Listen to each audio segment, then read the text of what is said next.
Dear listener, welcome to our New Life program on Adventist World Radio, the Voice of Hope.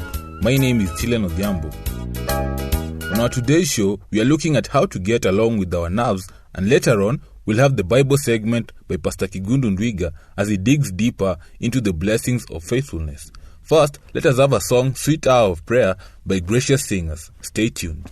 Sweet hour of prayer, sweet hour of prayer, that calls me from a world of care, and bids me at my Father's throne, make all my wants and wishes known. In seasons of distress and grief, my soul has often found relief, and oft escaped the tempter's snare by thy return, sweet hour of prayer. Sweet hour of prayer, sweet hour of prayer, thy will shall my petition bear. To him whose truth and faithfulness engage the waiting soul to bless, and since he bids me seek his face, believe his word and trust his grace, I'll cast on him my every care, and wait for this sweet hour of prayer. Welcome back once again. Maureen Opondo is here to tell us more on how to get along with our nerves. Welcome, Maureen.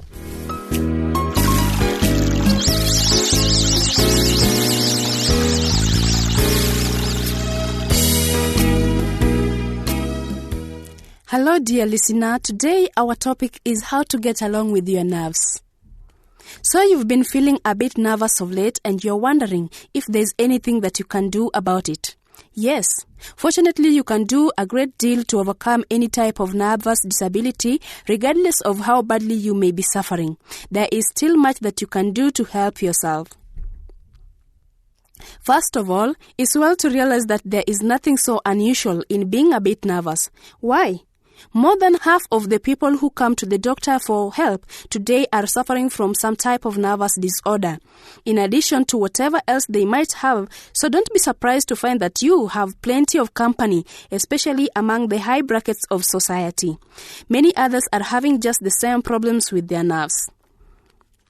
Some of these people are very free to tell you their trouble, but many others have to suffer in silence because those with whom they live and work just don't understand, and because they don't understand, they often tend to criticize and to make things just much worse for those who are tense and highly strung. Sometimes nature has to put a few of these critics through a nervous breakdown of their own before they can understand the plight of others. How slow we humans are in making allowances for the problems and weaknesses of our fellow men. We blunder along, often unconsciously, injuring those who deserve our help and our sympathy.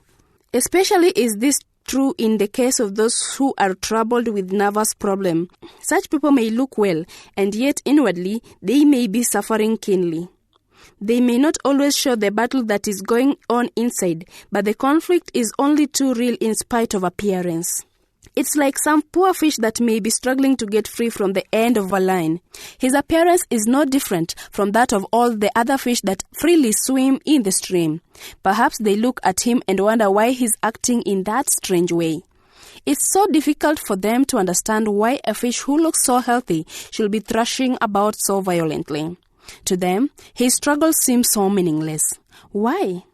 Because they don't feel the awful tugging of the line nor the tearing pain of that barbed hook. But he knows only too well that something very serious is happening to him, and that's why he's behaving that way. He is fighting for his very life. In the same way, it is often just as difficult for those whose nerves are always calm and steady to understand the struggles of others who may never have known a day of real peace in all their lives. All too often, it takes a serious illness to teach most of us how to be compassionate and sympathetic towards our fellow men. This is sometimes true even in the case of our closest relatives. Listen, friends, don't be afraid because you are a bit nervous. You are not alone, even though at times you may feel that you have some strange malady that is entirely different from anything that anyone else have ever had before. This is not true. You have plenty of company. Actually, you are among the most distinguished people in the world. Many outstanding people are quite irritable. They are perfectionists. That's what makes us appreciate their work. But when something goes wrong, they are often the first to crack up and have a nervous breakdown. We needn't be surprised at this, for these are the kind of people who get busy and get things done in the world. So cheer up. You have plenty of company. And here is something else that should encourage you. Most nervous people are highly talented. Some of them may be able to cover up their feelings a little better than others simply because they've learned better ways of living with themselves. But you should never be tempted to envy those who are dull and apathetic. They are often a disappointment to themselves and to their friends. Life is pretty dull to them. Remember, it's the nervous people who accomplish things in life. So don't be discouraged because you're a bit nervous. Probably you have a talent that are far above the average. Why not put these talents to work and let them make your life more complete? To do this, you may have to work a few real changes in your ways of living and thinking. Why not take a little time to examine yourself and to analyze your own motives? Maybe you are striving in the wrong direction, seeking some impossible goals. You can always help yourself by being a bit more realistic. What are these nerves that seem to cause all this trouble? Are they so essential to our well-being? They certainly are. As we study the wonders of nature, we cannot help but see that the higher we rise in the scale of life, the more we need a complex nervous system. Our nerves are marvelous organs of communication. They are the most wonderful cells in the human body. In a tiny baby, there are thousands of millions of nerves. Without them, he could neither digest his food, nor cry, nor even breathe. All of these nerves are closely interrelated, ready to help that tiny bundle of humanity to become an outstanding success, if we'll only give him a chance. It's through our nervous system that we have the ability to make decisions. Every animal has been given the power of choice. It can move at will and please itself at what it does. There's a vast difference between those things that are alive and those that are not alive. For instance, the mighty sun must follow his appointed course through the heavens, never for a moment deviating from his appointed path. But the smallest hummingbird can change its mind 10 times every minute if it so desires. The bird lives by its power of choice. Its actions are based on its impression on what it sees and hears and senses in the world all around it. These impressions are gathered and evaluated by the bird's ever-vigilant nervous system. This power of choice characterizes the entire animal kingdom. Then let's be thankful for our nerves. The person who is really well adjusted is not an unfeeling individual. On the outside, he may appear calm and well controlled, but if he is placed under heavy enough pressure, he too can become a little irritable. So don't be disturbed if you also may feel the same at times. The emotional mature person is not always unruffled, but he will demonstrate his emotional maturity by the speed with which he recovers his poise and equilibrium. So don't allow yourself to become discouraged because of your nervous tension. Remember that all the great artists and leaders are tense and nervous too, and some of them are rather sensitive and not too easy to get along with either. People with plenty of sparkle in their personalities are always rather sensitive. Some of them may appear calm on the outside, but often they are far from being so placid underneath. They are always intensively alive to the situation all around them. This sense of irritability is common to all animal life. We are this way because of our nerves. You know, only vegetable lacks nerves, and who wants to be like a vegetable? There's no enjoyment in trying to live that way. Some people are nervous because of poor hereditary background. This can scarcely be avoided in their case, but far too many of us are merely following the foolish footsteps of ancestors who worried themselves sick over imaginary ills. By all means, let us copy the good points of our ancestors, but when it comes to bad habits, we should be sensible rather than silly. We can all learn to control our nerves in spite of our family weakness. It's been well stated that we've been given some of our relatives to show us what we should not be like, so don't be ashamed of the fact that you are a bit nervous. Learn to control yourself. Stop excusing your weakness. Develop strong willpower and don't feel angry or annoyed if your doctor can find nothing organically wrong with you. Be thankful that you are so fortunate and that you managed to escape any serious organic illness. Don't waste your money running around here and there trying to prove that your doctor is wrong. The chances are that he is perfectly right and that it's your nerves after all. This is a good time to take yourself in hand and to develop new ways of living. And if you are recovering from a nervous breakdown, here are a few things that you can do to help yourself back to health. First of all, take time to rest. Give nature a chance to help you to recover.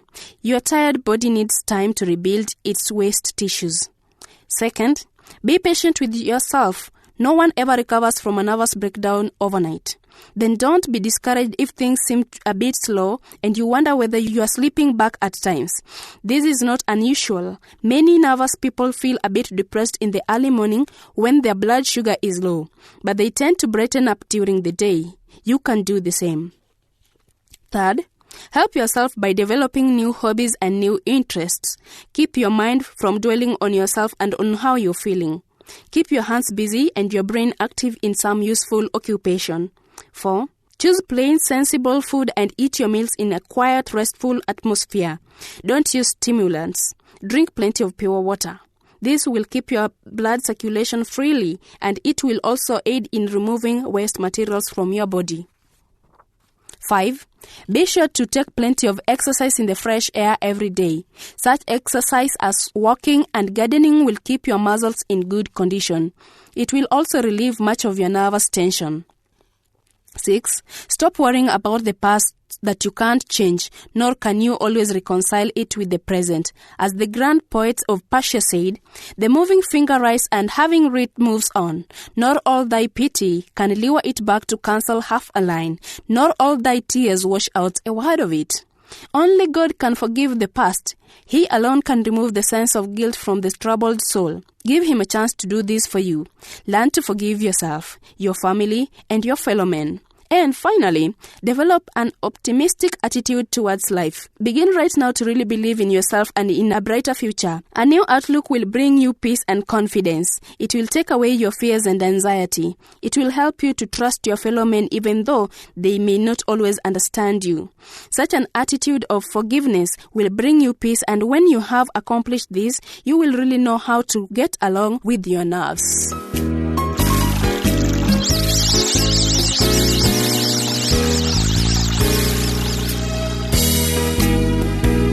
Thank you, Maureen, for letting us know on how one can be able to manage his or her nerves. Dear listener, if you have any comments or suggestions, please write to us. Our postal address is Adventist World Radio, PO Box 42276, code 00100, Nairobi, Kenya. Or you can email us through awrnairobi@eku.adventist.org. We're taking a short break as we listen to this song, Wandering Sinner by Gracious Singers. Be blessed. I was a poor wandering sinner, so long I had chosen to dream. Then something wonderful happened that turned me towards heaven and home. God put his hand on my shoulder. He whispered his love so divine. God put his hand on my shoulder and said, this poor soul of mine. It is now time for the Bible segment by Pastor Kigundu Ndwiga. Let us listen to him and be educated on what he has in store for us.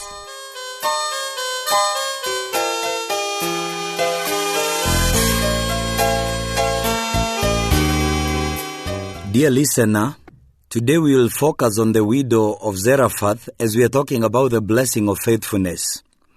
The food shortage in her home was starting to reach a crisis level.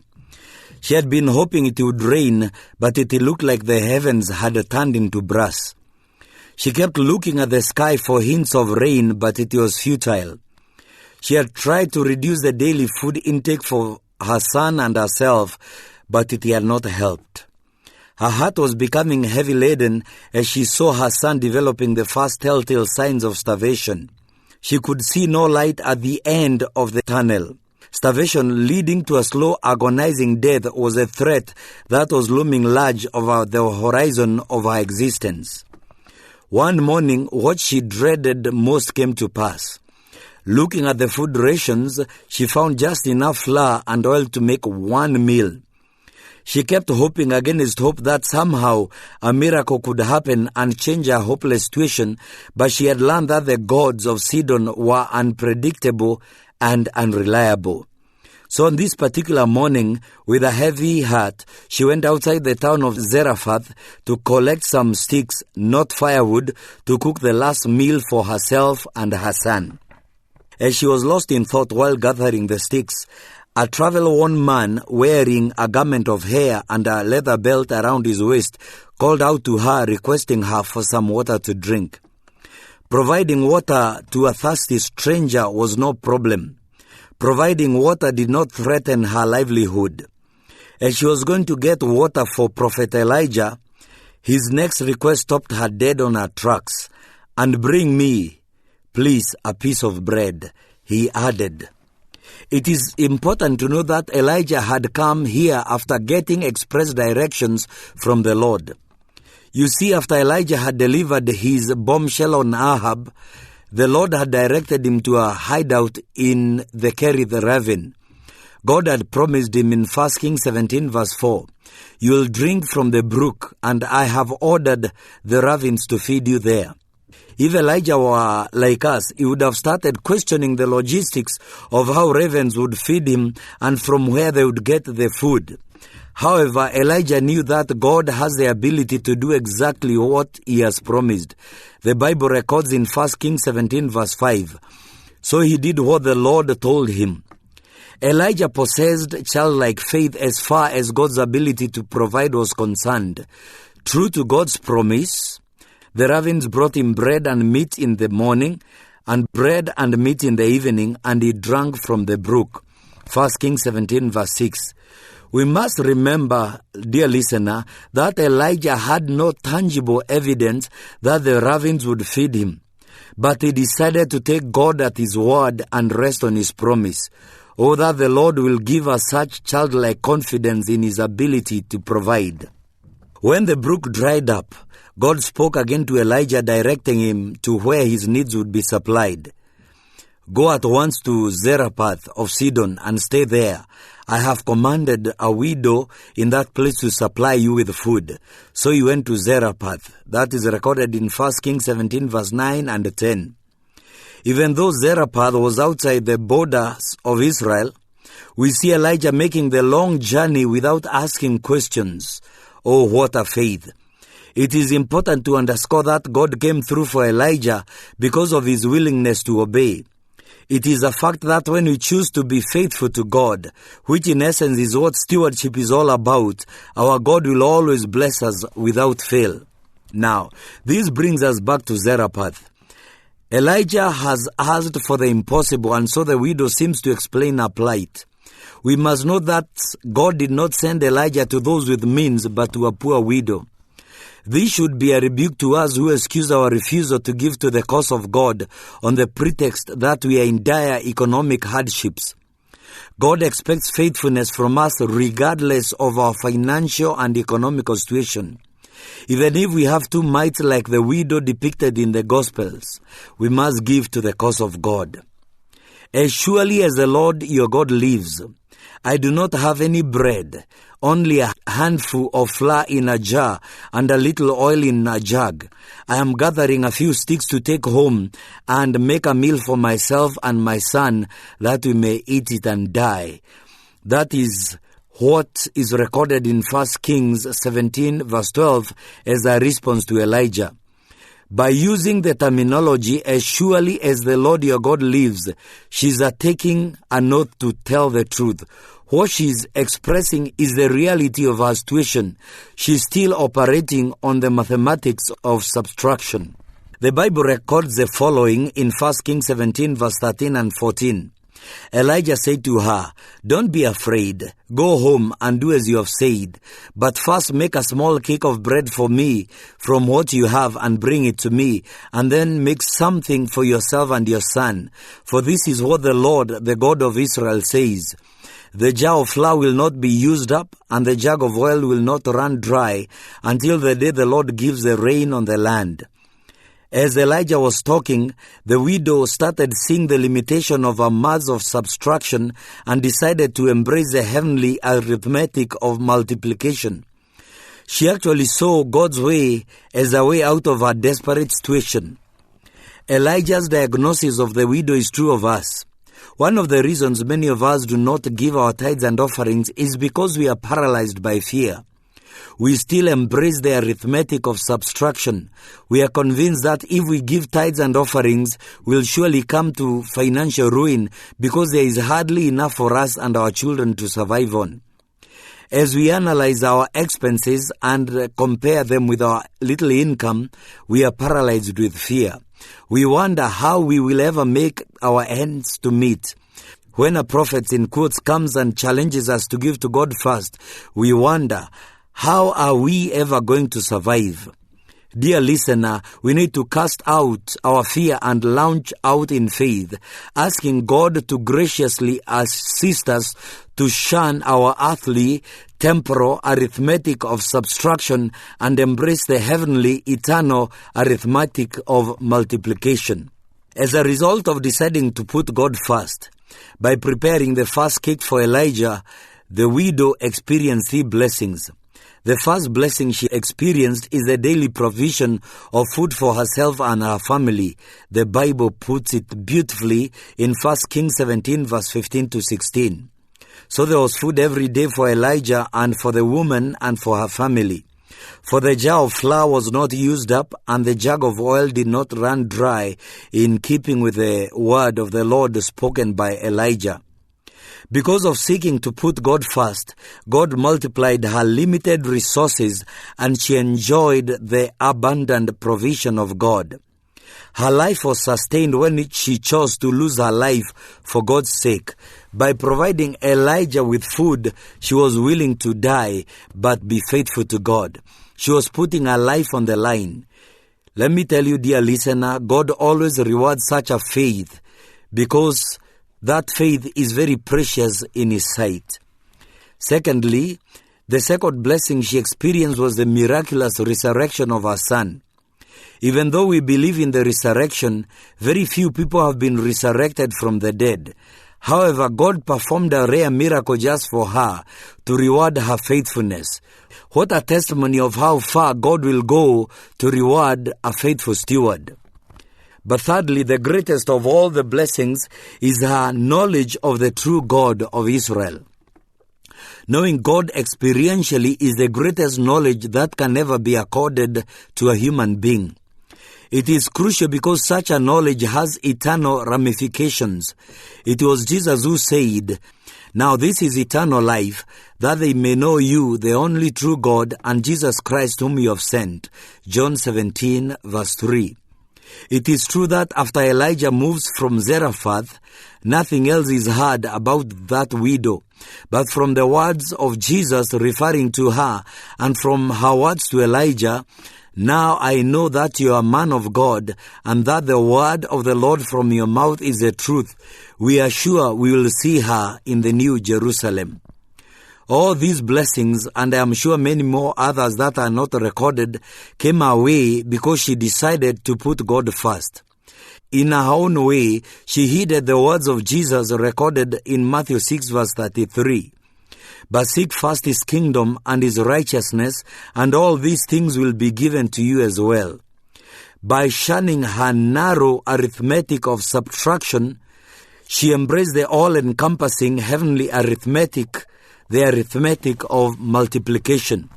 So the choice you and I have, will it be the maths of subtraction or multiplication? God is also challenging us as He challenged the widow of Zarephath. He's telling us not to be afraid, but to launch out in faith into a life of faithfulness and obedience to Him. He is challenging us in Malachi 3 verse 10. Bring the whole tithe into the storehouse, that there may be food in my house. Test me in these, and see if I will not open the floodgates of heaven and pour out so much blessing that you'll not have enough room for it. Dear listener, God is offering us a way to wholeness. It is in giving that we receive. It is in giving up on ourselves that we find ourselves. It is in losing our lives that we find them. God's way, once embraced, leads to life. God is promising to pour an avalanche of blessings upon us if we choose to make Him the Lord of our possessions by returning a faithful tithe and a generous offering. Like the widow of Zarephath, God will bless us in ways that transcend our imagination. He is offering us a choice. Do we want to continue embracing our narrow arithmetic of subtraction and perish, or will we reach out and embrace the new arithmetic of multiplication that initiates us into the glorious adventure with God? I pray that you'll join me to embrace the way of the Lord, because it is the only way that leads to life and to wholeness. When we choose to walk on that narrow path of trusting God, then we'll be initiated into the depths of God, where eyes see the invisible, ears hear the inaudible, and minds conceive the inconceivable. It is only then we will experience the blessings of faithfulness. So, dear listener, I leave you with this question. Will it be the arithmetic of subtraction or multiplication? By God's grace, I choose the arithmetic of multiplication.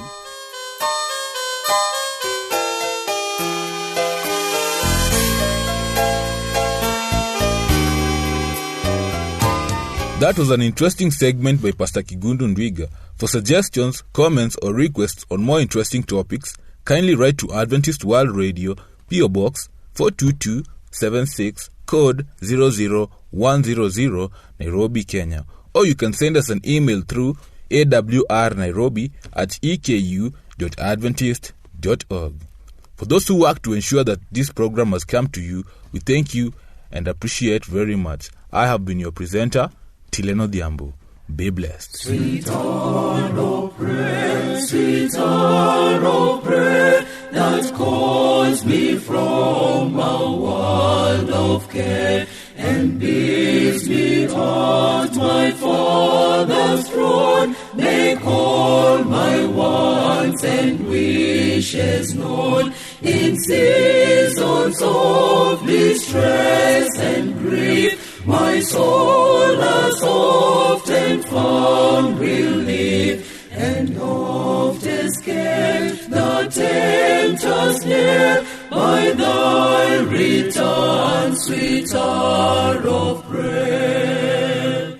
Sweet hour of prayer, sweet hour of prayer, may I thy consolation share, till from Mount Pisgah's lofty height I view my home and take my flight. In my immortal flesh I'll rise to seize the everlasting prize, and shout while passing through the air, farewell, farewell, sweet hour of prayer. Gone are the fears that tormented, and gone is the burden of sin. Peace in my heart overflowing, there's gladness and glory within. God put His hand on my shoulder, He whispered His love so divine. God put His hand on my shoulder and stamped His foot so